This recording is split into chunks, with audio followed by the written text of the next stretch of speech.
Ah, être ou ne pas être. Est-ce que je dois partir? Est-ce que je dois rester? Est-ce que je quitte mon emploi ou non? C'est tellement de questions. Qu'est-ce que t'en penses, Sophie? Ah, écoute ça, je pense qu'il faudrait lire dans le marc de café. Le marc de café? C'est quoi? Oui. Mais non, on lit dans le thé, à la limite, ou... Dans le thé? Ben oui, on n'a jamais entendu ça, on lit dans le thé. Non, en France, on lit dans le marc de café, dans le café. Ah, c'est français. Mais en plus, je suis pas française. Oh non! C'est quoi? Je suis belge. Ah, c'est belge!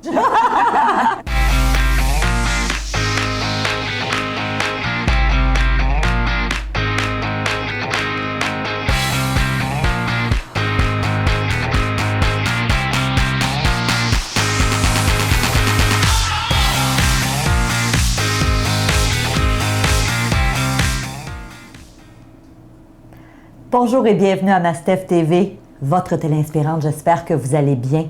Alors, je me présente, je suis Stéphanie Milot et vous le savez, je me suis donné une mission, c'est d'inspirer 10 millions de personnes au cours de la prochaine décennie à vivre une vie plus satisfaisante, plus équilibrée et à la hauteur de leurs rêves. Et aujourd'hui, j'ai quelqu'un qui, je crois, va vous inspirer. Alors, je vous la présente tout de suite. On va vous parler aujourd'hui de comment, dans le fond, trouver... J'allais dire la mission, mais tu m'as dit de ne pas dire ça. Comment trouver ce pourquoi je fais ce que je fais? Je te présente tout de suite, puis on en parle à l'instant, Sophie Guédon. Tu es coach de réussite pour justement les gens qui veulent vivre de leur passion. Tu es aussi la fondatrice de Réussir au féminin. On a collaboré ensemble déjà il y a quelques années. Sophie, merci d'être là parce que tu arrives directement de la Belgique. Non, de la France. Parce qu'en fait, je suis belge. T'es belge. J'habite en France. Ah, mon Dieu, que je suis mélangée. Alors, tu arrives de la France, mais merci d'être ici. C'est vraiment un plaisir de te recevoir. Et oui, très souvent, les gens, Sophie, vont m'écrire, des gens qui ont moins de plaisir dans leur travail, qui sont démotivés, qui sont dans une période de leur vie où ils se disent, est-ce que je devrais peut-être changer d'emploi ou partir en affaires? Puis c'est vrai que c'est une grande question. Comment est-ce que je fais pour trouver ce pourquoi je suis fait? Et toi, tu aides les gens là-dedans. Donc, veux-tu nous donner des pistes? Oui, tout à fait. Mais alors, la première des choses que je veux dire et sur laquelle je veux insister, c'est qu'il n'y a pas une chose pour laquelle on est fait. OK. On peut être fait pour plein de choses. En fait, on est fait pour être heureux, pour s'épanouir. C'est ça la seule réalité, la seule chose sur laquelle on doit se focaliser, c'est de s'épanouir. Et en s'épanouissant, on va donner le meilleur de soi. Ouais. Et en donnant le meilleur de soi, on va faire plaisir, contribuer, apporter des choses au monde dans lequel on vit. Ouais. Et en général, quand on fait ça, on se réalise, on est heureux, on se sent à sa bonne place. Et la question de la mission, j'aime pas ce terme parce que quand on dit « il faut que je trouve ma mission », ça donne vraiment... Je trouve qu'on se met la pression avec cette expression-là, comme s'il y avait une seule chose et qu'on doit la trouver. Et en fait, je pense que s'il y avait une seule chose qu'on pouvait faire, ben on serait informé beaucoup plus vite. La nature ferait qu'on serait informé beaucoup plus vite. Là, l'être humain a ce qu'on appelle le libre arbitre. Il a la possibilité de se diriger où il veut, comme il veut dans la vie. Et donc, de cette façon-là, il peut réaliser sa mission dans ceci ou cela. Enfin, il n'y a pas une seule chose. Et ça, je trouve que c'est important de savoir que vous êtes peut-être déjà dans votre mission sans le savoir, en fait. Et OK, ben c'est un bon point. Donc, toi, tu as des gens qui viennent te voir. Évidemment, tu es la fondatrice de Réussir au féminin, mais je tiens à le mentionner, les conseils que tu nous donnes aujourd'hui, toi, tu as autant des hommes qui te consultent que des femmes, qui sont peut-être à une croisée des chemins dans leur vie et qui se disent, est-ce que je dois partir, est-ce que je dois rester, est-ce que je me lance en affaires ou non? Puis comme tu le disais avant l'entrevue, c'est pas tout le monde qui veut partir en affaires. Des fois, c'est de changer de poste au sein de l'entreprise. Mais c'est quoi la démarche que tu fais avec ces gens-là pour justement les aider à voir plus clair? Parce que il y a aussi des émotions là-dedans. Hein? Quand on est tanné, quand on est démotivé, il y a le stress, l'insécurité. C'est ça. Alors, il y a une démarche, en fait, je propose une démarche en 3 étapes qui est de se poser la question de pourquoi on est là où on est aujourd'hui. Qu'est-ce qui nous a amené jusqu'à aujourd'hui? C'est cette étape que j'appelle le parcours, c'est 3 P. Tu as le parcours, donc ce que j'ai fait jusqu'à présent. Ensuite, on va s'interroger, on va questionner la personnalité. OK. Qui je suis, comment je fonctionne, qu'est-ce qui me plaît moins, est-ce que je suis réactif, est-ce que, au contraire, je suis quelqu'un qui réfléchit avant d'agir, etc. Et la 3e chose, c'est la partie projet. C'est-à-dire que quand on s'est posé des questions sur le parcours, la personnalité, en général, tout en faisant ça, il y a des pistes de projets qui émergent. Et arrivé à cette troisième partie, on met tout à plat et on décide de ce qu'on prend, ce qu'on jette, etc. Est-ce que tu as déjà rencontré dans ton bureau des gens qui ont choisi quelque chose parce que c'était payant, donc pour l'argent? Ou encore parce que mon père était médecin, j'avais une pression de devenir... Ça, c'est ce que je retrouve énormément. Alors, il y a en fait 3 périodes dans la vie enfin plutôt 2. Avant, il y en avait 2 où on se posait ce genre de questions. C'était quand on sortait des études qu'on appelle en France ou en Belgique, c'est déjà pas le même terme, Belgique ou France, mais ce qu'on appelle les secondaires, les humanités. Enfin, voilà, je sais pas comment vous appelez ça. Est-ce que tu fais référence à l'université ou au cégep? Avant. Non, alors le secondaire. Jusqu'à 18 ans, tu vois. Ouais, nous, c'est le secondaire ou le cégep. Voilà, mais c'est le secondaire. Okay. Et donc, quand on arrive à la fin du secondaire et qu'on doit choisir les études supérieures qu'on veut faire, là, on commence déjà à se poser des questions. Et souvent, on le fait avec beaucoup de pression des parents, de l'environnement. Et puis, on retrouve aussi au mi-temps de la vie, autour de 40 ans, on a déjà bossé 20 ans et on se dit, j'en ai encore autant à faire. Mon Dieu, est-ce que j'ai vraiment envie de continuer là-dedans? Ça, traditionnellement, c'était les 2 moments forts d'une vie où on se posait ce genre de questions.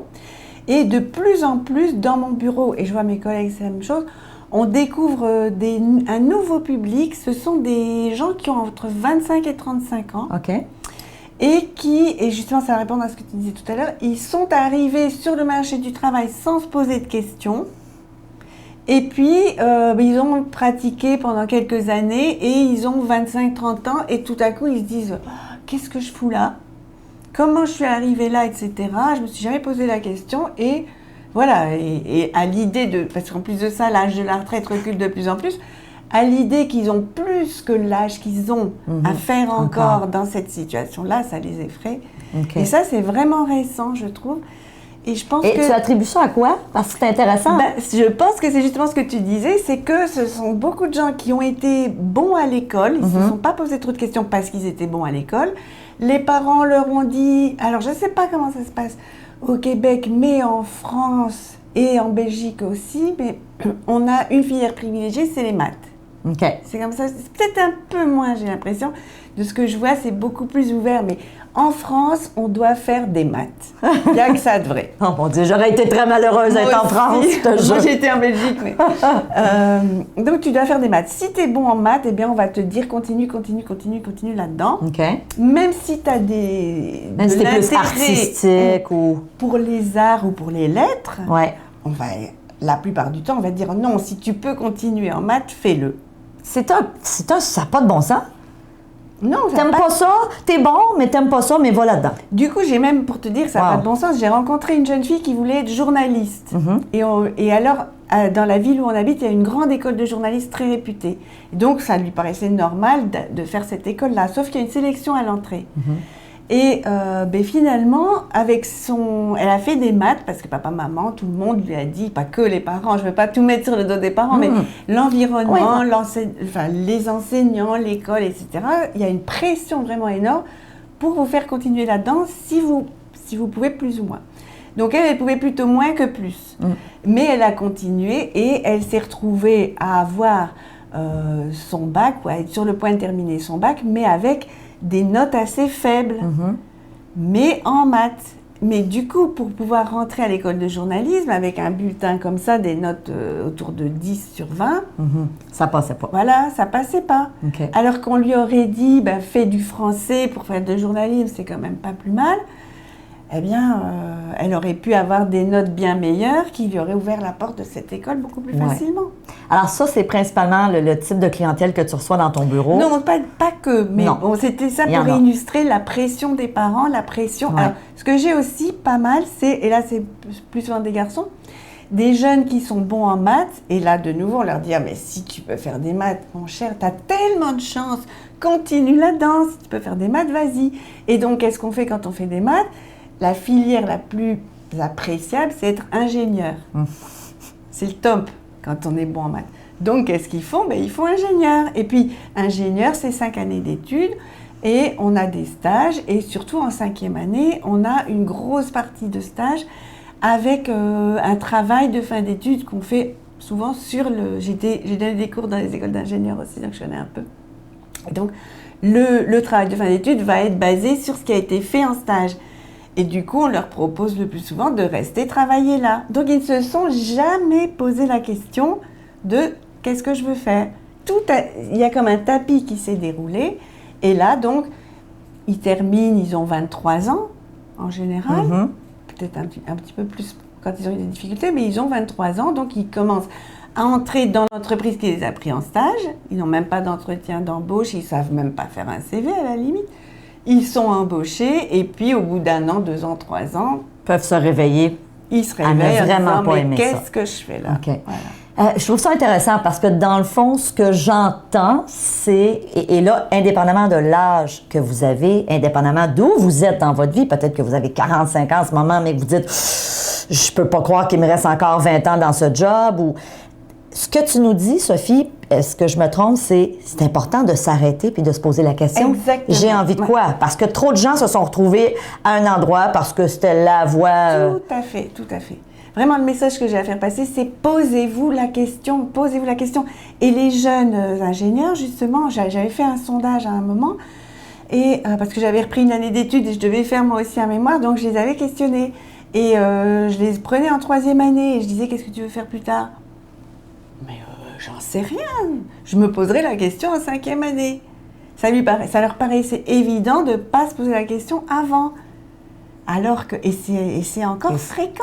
Hein. Et raison de plus, si on arrive dans un moment dans notre vie où on dit, bon, je suis plus motivée, j'ai plus de plaisir, j'ai peut-être envie de faire autre chose, j'ai peut-être envie de me lancer en affaires. Là, c'est d'autant plus important de se reposer, de la poser pour une première fois peut-être la question. C'est vraiment des questions qu'on doit se poser plusieurs fois dans sa vie. On a des embranchements. La vie, c'est pas un long fleuve tranquille. Hein. Et c'est une route dans laquelle il y a des carrefours, il y a des Y, et on ne sait pas trop par où on doit aller. C'est vraiment une attitude. Pour moi, c'est vraiment un style de vie de se poser des questions régulièrement et se dire, bon, ben là, voilà, est-ce que j'ai envie de continuer ça? Est-ce que, même à un moment, pour te dire... Je trouvais que le mariage ne devrait pas être... on ne devrait pas se marier sans fin. On devrait dire, je me marie pour X années. Ah! Je trouve que ce serait intéressant. Ah, OK. Alors, on signe pour 4 ans. On renégocie dans 4 ans. Voilà. Ah! Ça nous oblige j'aime ça. Moi qui viens de me marier, là, je vais essayer de négocier. C'est pour ça que j'y pense. Mais parce que, voilà, comme dans le travail... Dans le travail, on doit se demander régulièrement est-ce que j'ai envie de continuer ou pas. Je trouve que c'est une attitude saine. Tout à fait. Alors, évidemment, c'est ce que tu fais avec les gens. Sophie, tu as une technique que tu appelles la technique de l'entonnoir. Ce que je te propose dans notre prochaine entrevue, les 2 entonnoirs. Donc, dans notre prochaine entrevue, on va élaborer cette technique-là pour aider les gens à voir un petit peu plus clair. On va aussi se poser la question, est-ce que je dois partir ou est-ce que je dois rester? Donc, qu'est-ce que j'évalue? Qu'est-ce que je regarde? C'est quoi les critères? Alors, évidemment, pour les membres premium, si vous êtes dans ces questionnements-là, je vous invite tout de suite à aller voir la longue entrevue que j'ai réalisée avec Sophie. Elle va nous donner d'autres outils pour justement voir plus clair. Si vous n'êtes pas encore membre premium, qu'est-ce que vous attendez? Hein, pour un prix hyper intéressant, vous avez plein de contenu à toutes les semaines, du contenu exclusif qui vont juste aux membres premium. On a plein de cadeaux qu'on vous offre aussi tout au long de l'année. Alors, prenez l'information. Sophie, j'ai envie de te dire vraiment merci. Merci du fond du cœur. Si les gens veulent te trouver, on peut te trouver sur réussirauféminin.com. C'est ça. Alors ça, c'est la plateforme pour te retrouver. Évidemment, si vous aimez ce que je fais, je vous invite aussi, hein, vous le savez, ma mission, là, c'est d'inspirer 10 millions de personnes. Puis pour ça, j'ai besoin de vous. Alors, si vous aimez ce que je fais, invitez les gens à partager, invitez vos amis à venir sur Mastef TV, à devenir membre. Vous savez, c'est gratuit. On vous offre plein de contenus gratuits. Donc, merci de votre confiance. Je vous aime et on se voit dans une prochaine entrevue. Salut!